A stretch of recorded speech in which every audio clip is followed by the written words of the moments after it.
Vamos a hablar de economía, finanzas, políticas públicas con Jorge Silva, economista del CIDE y también analista de nbnoticias.mx. Jorge, muy buenas tardes. Hola, ¿qué tal? Luis, muy buena tarde a ti y a todo el auditorio. Pues tema interesante que nos traes. ¿Por qué tanta controversia sobre el papel de las Fuerzas Armadas, entre otras cosas? Jorge, adelante. Así es, Jorge. Mira, en los últimos días hemos visto toda la controversia sobre qué papel deben tener las Fuerzas Armadas. Y en esta entrega, Jorge, si me lo permites, en la siguiente semana, para hacerlo en dos partes, quiero presentar al auditorio un documento que hizo el Instituto para la Transición Integral. Es una ONG que está en Europa y últimamente está teniendo trabajos aquí en México, de la cual tengo el gusto de colaborar, donde se analiza precisamente cuál es el rol de las Fuerzas Armadas en México, pero en la construcción de paz, Jorge. Y yo creo que desde ahí empieza el tema que al menos los que le dimos seguimiento, en este caso en el Congreso, tanto en la Cámara de Diputados como en el Senado, no hubo una discusión de altura que pueda satisfacer todas las demandas, en este caso de la población. Tenemos que partir, Jorge, para analizar que el centro de discusión está entre las Fuerzas Armadas y las policías. Es lo que se discute en el Vox Populi.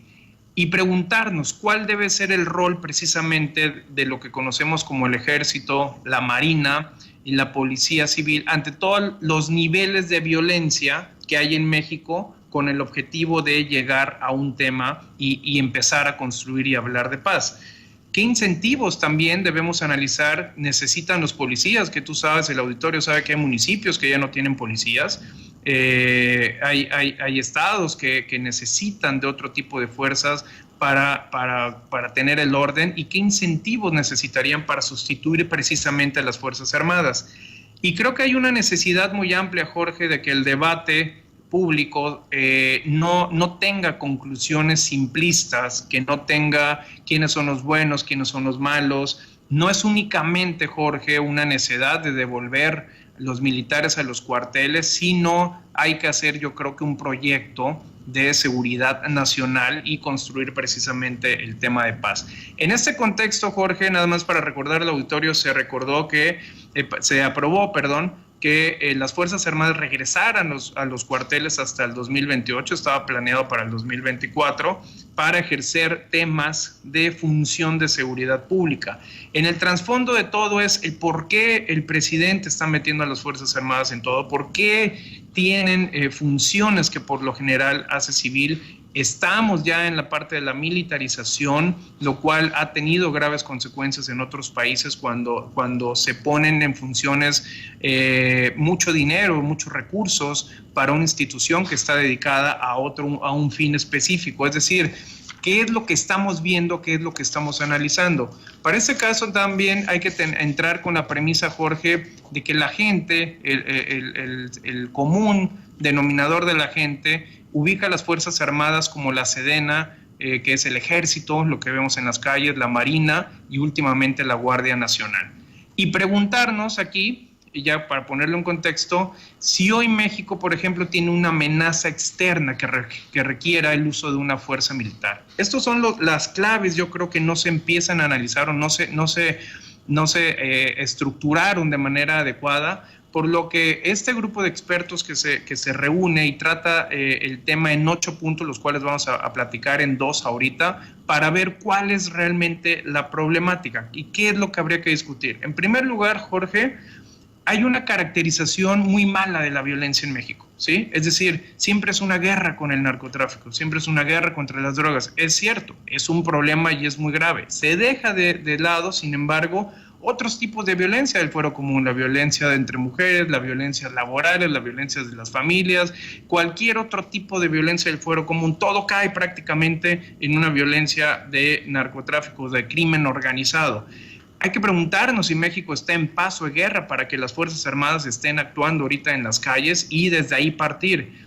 Y el problema, Jorge, yo creo que es el primer punto medular de esta plática, es nos estamos enfocando o se están enfocando a los agentes de violencia, en este caso al crimen organizado, a las grandes industrias de crimen organizado, pero no se está haciendo nada para ver y atacar el mercado que genera este crimen organizado y las rentas que se disputan, es decir, en otras palabras, el dinero que es lo que está en juego entre las bandas criminales. No se está haciendo nada, no es un tema de abrazos, de balazos, es un tema de organización, es un tema de inteligencia, es un tema de planeación de seguridad pública.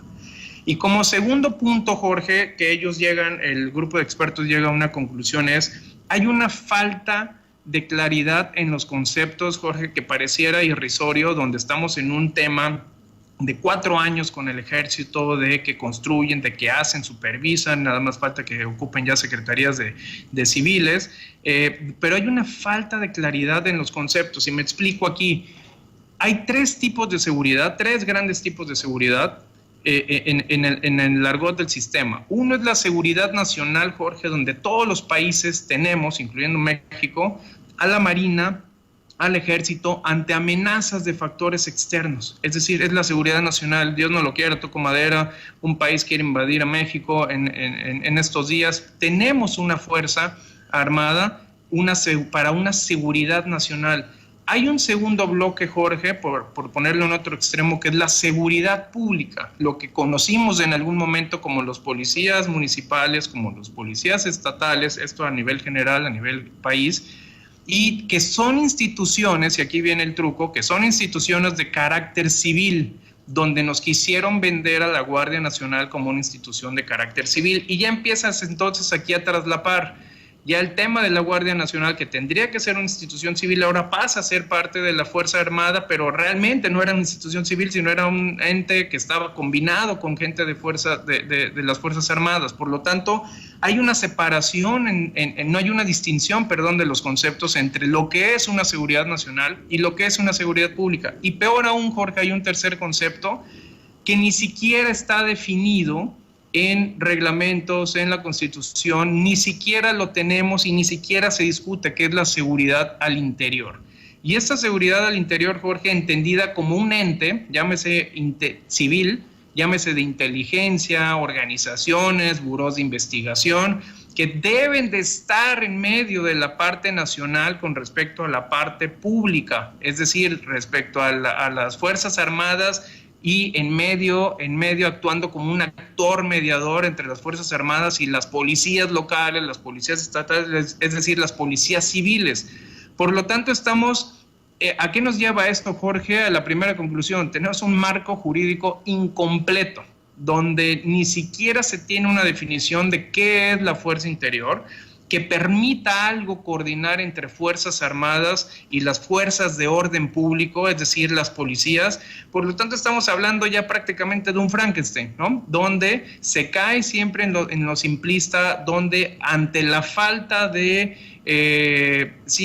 eficiencia en el gobierno, ante la falta de planeación, ante la falta de claridad de conceptos, que creo que hemos adolecido estos 4 años de claridad en los conceptos, se confunde crecimiento con desarrollo, se confunde muchos términos económicos, muchos temas de ciencias políticas se confunden, y no puede ser la excepción. Por lo tanto, no hay un tema de seguridad nacional, Jorge, definido, no hay un tema de seguridad pública, no hay una definición de una seguridad al interior. ¿Y qué es lo que tenemos, Jorge? Que haya Fuerzas Armadas, en este caso, tratando de hacer funciones de seguridad pública, donde por lo mismo, por la naturaleza, Jorge, de cómo son entrenados, cómo son educados, viene un tema, obviamente, de cómo hacer que funcionen, en este caso, las Fuerzas Armadas, Jorge.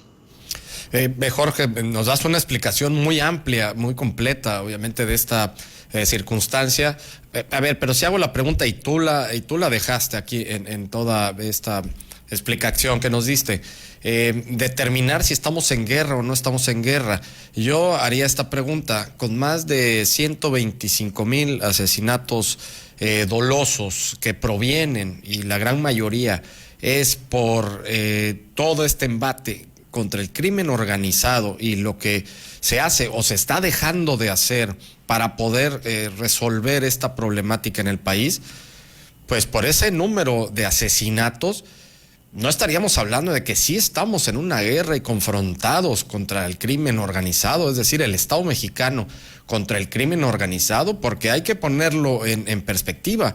Si nos vamos en estos meses que lleva el conflicto armado entre Rusia y Ucrania, si no estoy mal, van unas 6,000 personas que han perdido la vida por esta guerra, pues porque si es una guerra como tal, en tan solo estos meses. Nosotros llevamos en tan solo 4 años de este gobierno más de 125,000 asesinatos dolosos provenientes, la mayoría, del embate contra el crimen organizado. ¿No estamos en guerra en ese sentido?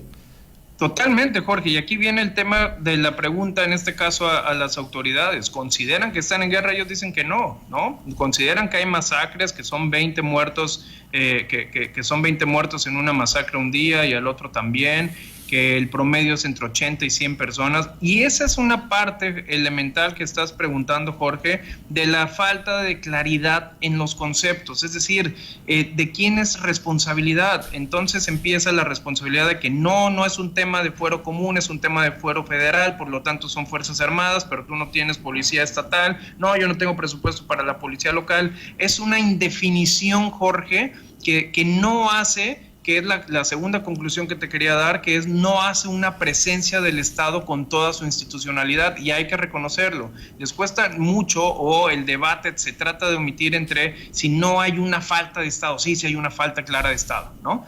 En mi opinión, hay una totalmente falta clara de Estado, porque no hay orden, no hay nadie que aplique la regla, y ni siquiera, Jorge, o sea, se pide que aplique la regla, que defina, si ni siquiera tiene claro para qué son las funciones de seguridad nacional, de pública e interior. Y cuando lo poco que había, si podría llamarse así, recordar a la gente del CISEN o de la Policía Federal, etcétera, desaparecieron, Jorge.